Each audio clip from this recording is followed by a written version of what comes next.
The reaction of setting up the group page was nothing short of an explosion, a great explosion. We have over 1,200 members within 2 weeks, and the beautiful thing is that it's actually becoming quite a community.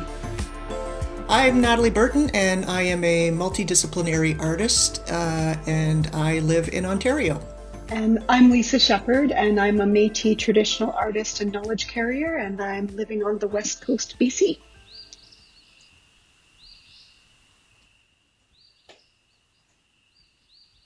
The Breathe project came about kind of through conversation. My husband and I had been talking on the couch about why we hadn't been seeing any beaded masks on the internet. It just seemed kind of odd because, you know, it's in the Métis lifeblood. It's historically documented that we bead pretty much everything. If it's an item, we will bead it. So I decided to post on Facebook on a lark, you know, where are the beaded masks? It would make such a great exhibition. It was really timely. It was really uncanny the way that it happened because my husband and I had had a conversation the night before, and he asked me, have you thought about beading a mask? And I said, you know, I have actually. It's crossed my mind. And then I saw Nathalie's post the very next morning and reached out to her right away, and the project was born.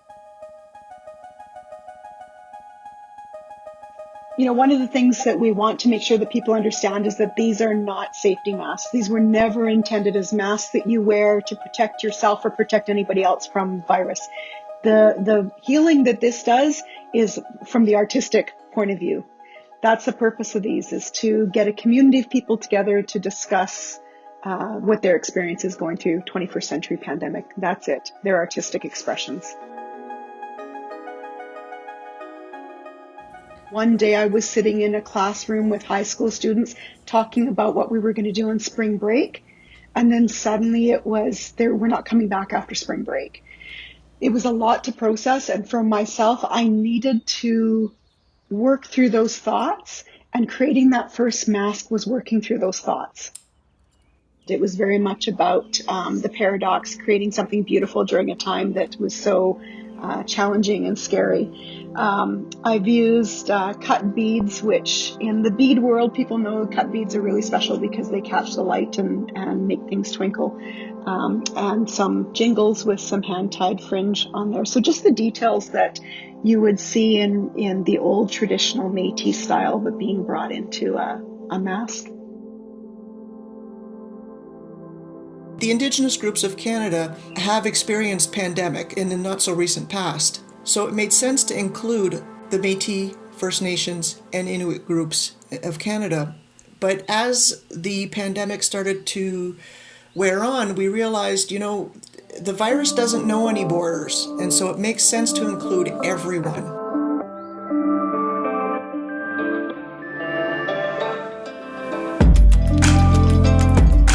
The highlight of my day sometimes is going on and seeing the new masks that people have created and posted, but especially the stories that they write that go with them, the meaning that they explain about their mask, and then seeing people's comments to those stories and seeing the recognition that everybody has when they read the stories and they go, yes, me too, I had that experience as well.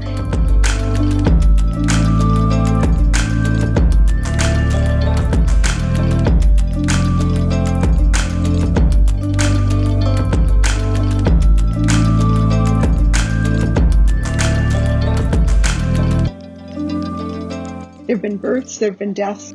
Life has continued to go on during this pandemic, and everybody's experience around it's going to be different depending on what's going on for them.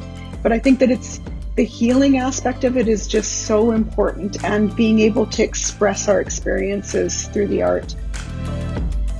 I think it's getting back to our humanity. I mean, it's basic humanity, right? We need to be together. We need to feel connection. And it's like the beat of a drum. When you feel that beat of a drum, the people will dance together. It's like our heartbeats, right? So we're just finding our humanity through this pandemic. We're forced to be separated, you know, finding our humanity, building a community, connecting, and finding ways to help each other.